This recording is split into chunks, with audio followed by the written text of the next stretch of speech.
सुप्रभात बच्चों, नवंकुर डिजी लेसन्स में आपका स्वागत है। आज हम पढ़ेंगे कक्षा 11 विषय हिंदी आरोह। यह गद्य खंड के अंतर्गत पाठ 2 है। पाठ का नाम है मियाँ नसीरुद्दीन।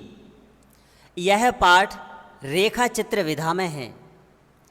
इस पाठ की लेखिका कृष्णा सोबती हैं। मियाँ नसीरुद्दीन नामक पाठ हम हसमत नामक संग्रह से लिया गया है। इस पाठ में लेखिका द्वारा खानदानी नानबाई मियाँ नसीरुद्दीन के व्यक्तित्व, उसकी रुचियों और उसके स्वभाव का शब्द चित्र खींचा गया है। मियाँ नसीरुद्दीन 56 प्रकार की रोटियां बनाने में निपुण हैं। कितने प्रकार की? 56 प्रकार की रोटियां बनाने में निपुण हैं। वे अपनी कला को खानदानी महारत बताते हैं।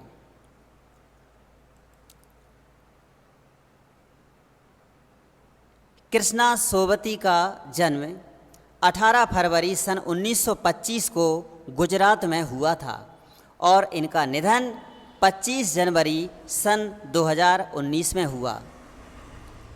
हिंदी कथा साहित्य में इनकी विशिष्ट पहचान है। संस्कृत निष्ठ तत्समता, उर्दू का बांकपन, पंजाबी की जिंदादिली, ये सब एक साथ इनकी रचनाओं में मौजूद हैं। इनकी रचनाएं समय सरगम, ए लड़की, बादलों के घेरे, हम हसमत, डार से बिछड़ी, जिंदगी नामा आदि इनकी रचनाएं हैं।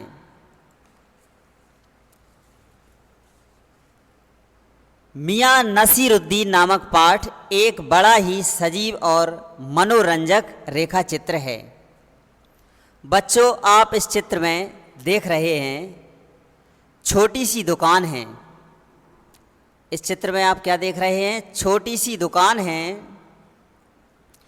तरह तरह की रोटियां बनाने का कार्य चल रहा है।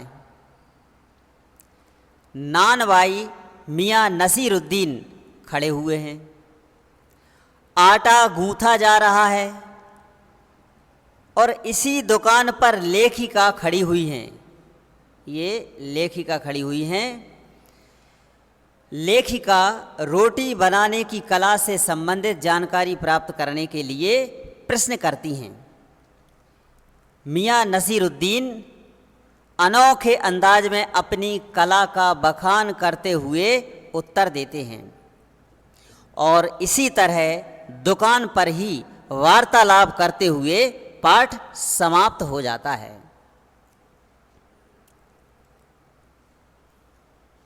अब हम पाठ को समझने के पहले इन बिंदुओं को समझेंगे, जिससे पाठ को समझना सरल हो जाएगा। पहला बिंदु है मियाँ नसीरुद्दीन की दुकान का पता। इनका पता क्या है? दुकान का पता क्या है? यह दुकान जामा मस्जिद के पास मटिया महल के गड़ैया मोहल्ले में है।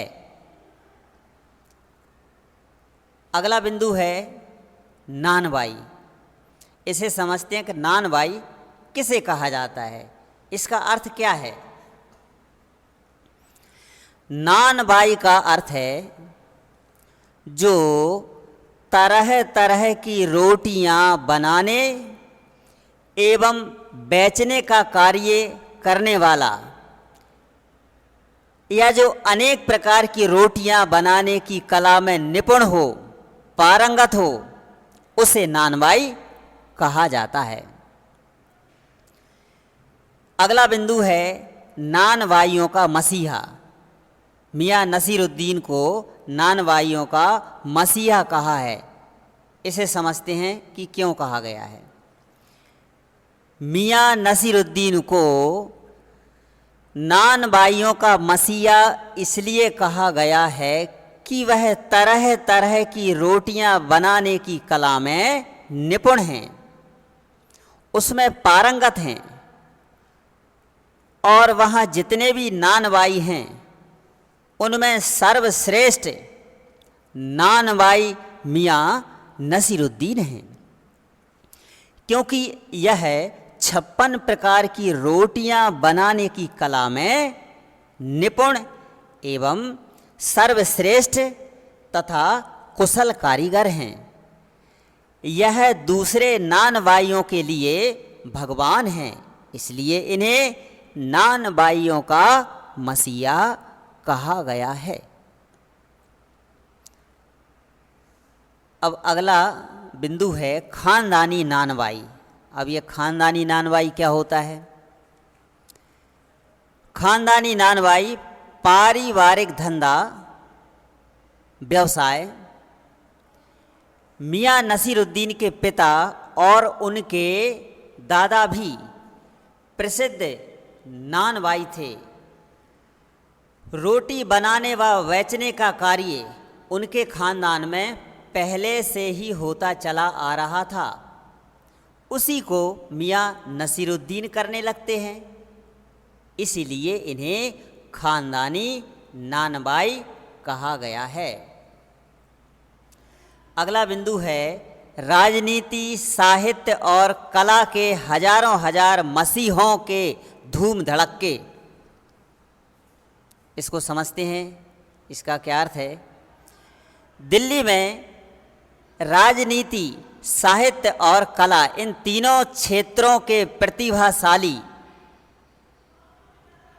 प्रतिभाशाली उसमें पारंगत लोगों की भीड़ है, अर्थात हजारों लोग हैं जो अपनी कला की निपुणता से चारों ओर चहल पहल बनाए रखते हैं। मसीही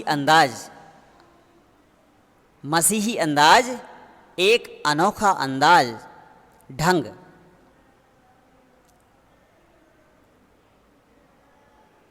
अब अगला बिंदु है लुत्फ।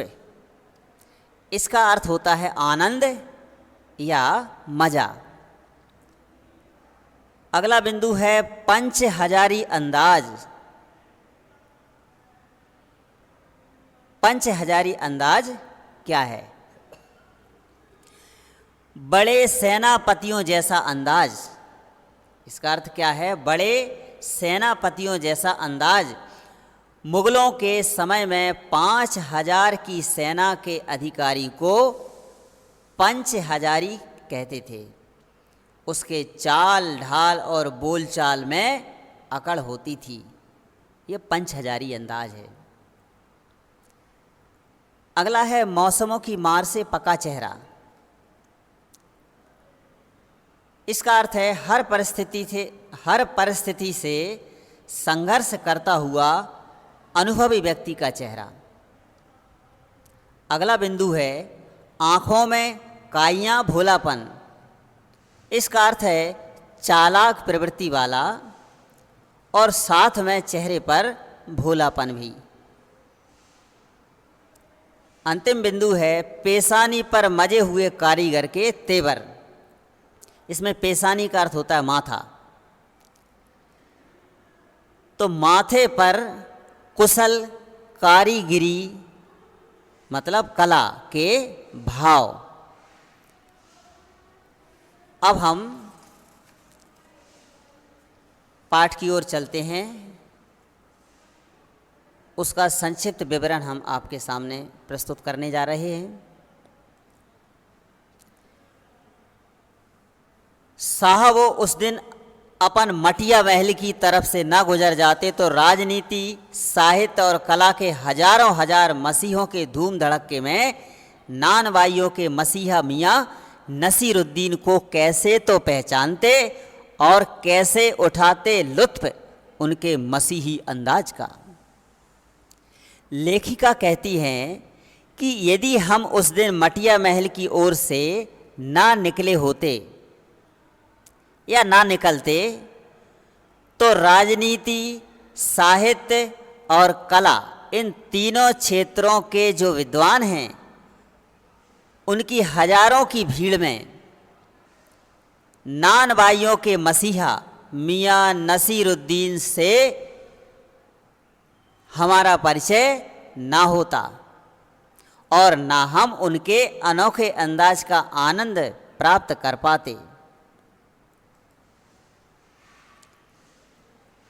तो अब हम पाठ की ओर चलते हैं। एक दिन लेखिका दोपहर को जामा मस्जिद के निकट मटिया महल के गड़ैया मोहल्ले की ओर निकलती हैं तो बिल्कुल छोटी सी दुकान है, उसमें अंधेरा सा है। उस दुकान पर नज़र पड़ती है। वे उस दुकान पर जा पहुंचती हैं। दुकान में आटा गूंथा जा रहा था। पटापट पटापट आवाज़ आ रही थी। पूछने पर मालूम हुआ कि हम खानदानी नानवाई मियाँ नसीरुद्दीन की दुकान पर खड़े हैं। मियाँ नसीरुद्दीन 56 प्रकार की रोटियां बनाने में निपुण हैं। लेखिका ने अंदर झांका तो पाया मियाँ चारपाई पर बैठे बीड़ी का आनंद ले रहे थे। उनके चेहरे पर गहरे अनुभव की झलक और माथे पर कारीगिरी के तेवर मतलब भाव दिखाई दे रहे थे। मियाँ ने लेखिका को ग्राहक समझा और बोले, कहिए। लेखिका ने कहा, आपसे कुछ प्रश्न पूछना है, यदि आपके पास समय हो तो। मियाँ नसीरुद्दीन ने पंच हजारी अंदाज में उत्तर दिया, हाँ, समय निकाल लेंगे। और आपको पूछना क्या है? कहीं आप अखबार वाले तो नहीं हैं? बच्चों, इस चित्र में लेखिका और मियाँ नसीरुद्दीन का वार्तालाप चल रहा है। मियाँ अखबार बनाने वाले और बेचने वाले दोनों को ही बेकार, निठल्ले मानते हैं।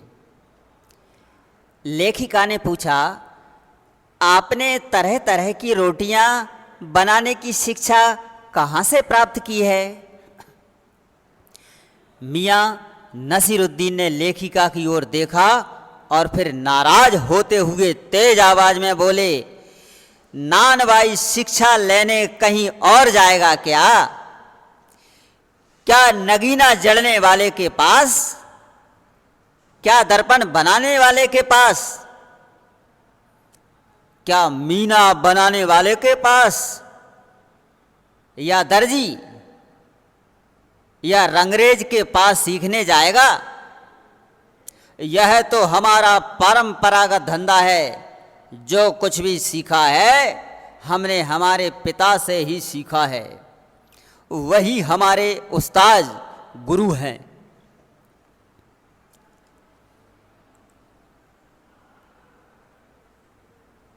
मियाँ नसीरुद्दीन बताते हैं कि बाप दादा का हुनर था, उनसे सीखा और उनके जाने के बाद उसी कार्य को हमने प्रारंभ कर दिया। लेखिका के पूछने पर मियाँ ने बताया कि उनके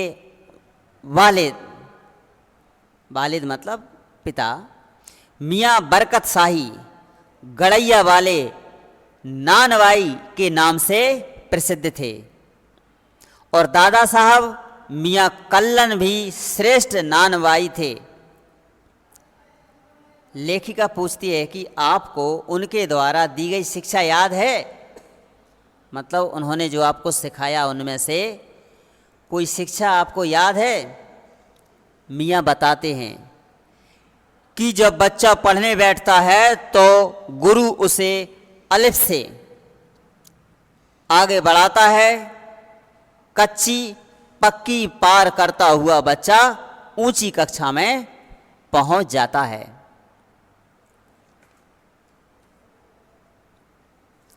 मियाँ नसीरुद्दीन बताते हैं कि हुनर सीखने के लिए उससे जुड़े हुए छोटे से छोटे काम स्वयं करने पड़ते हैं। छोटे काम से ही बड़े काम की ओर बढ़ा जाता है। मियाँ ने अपनी बात को स्पष्ट करते हुए कहा कि उन्होंने बर्तन धोना, भट्टी बनाना, भट्टी में आँच देना जैसे छोटे छोटे कार्य करके यह नानबाई का हुनर सीखा है, नानबाई की शिक्षा प्राप्त की है।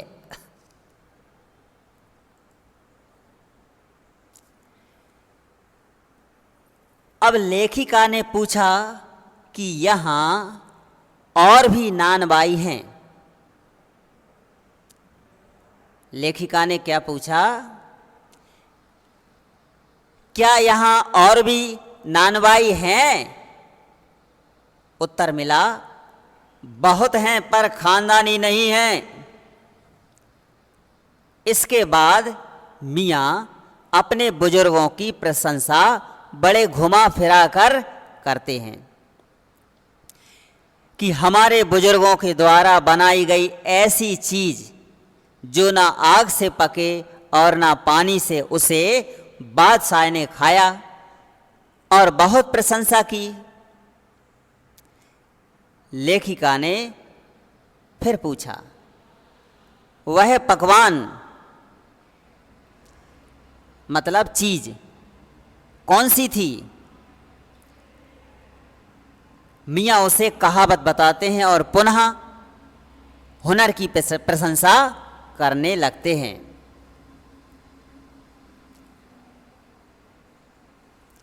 लेखिका ने फिर से पूछा, आपके बुजुर्ग कौन से बादशाह के यहाँ काम किया करते थे? अब मियाँ बोले, अजी आप क्यों बाल की खाल निकालने पर तुले हो? बादशाह का नाम कौन नहीं जानता? मियाँ को कोई नाम मालूम नहीं था,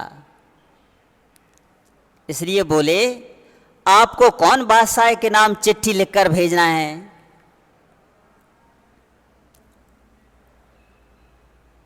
मियाँ बात को काटकर अपने कारीगर से बोले, अरे ओ बब्बन मियाँ, भट्टी सुलगा दो तो काम से सुलझें, काम से मुक्त हों। लेखिका ने फिर पूछा, यह बब्बन कौन है? मियाँ ने उसे अपना कारीगर बताया। लेखिका ने कहा कि यह कारीगर क्या आपके शिष्य हैं? मियाँ ने कहा, शिष्य ही नहीं, मैं इन्हें मजूरी भी देता हूँ। फिर लेखिका ने भट्टी पर बनने वाली रोटियों के बारे में पूछा तो मियाँ ने रोटियों के नाम बताए,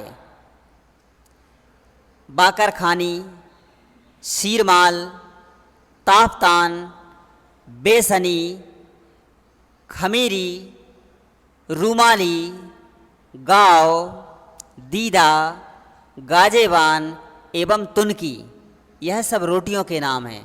और घूरते हुए कहा कि तुनकी पापड़ से भी ज़्यादा पतली होती है। फिर लंबी सी सांस भरकर बोले कि वे जमाने चले गए जब लोग इनकी कद्र करते थे, अब तो मोटी तंदूरी रोटी का बोलबाला है।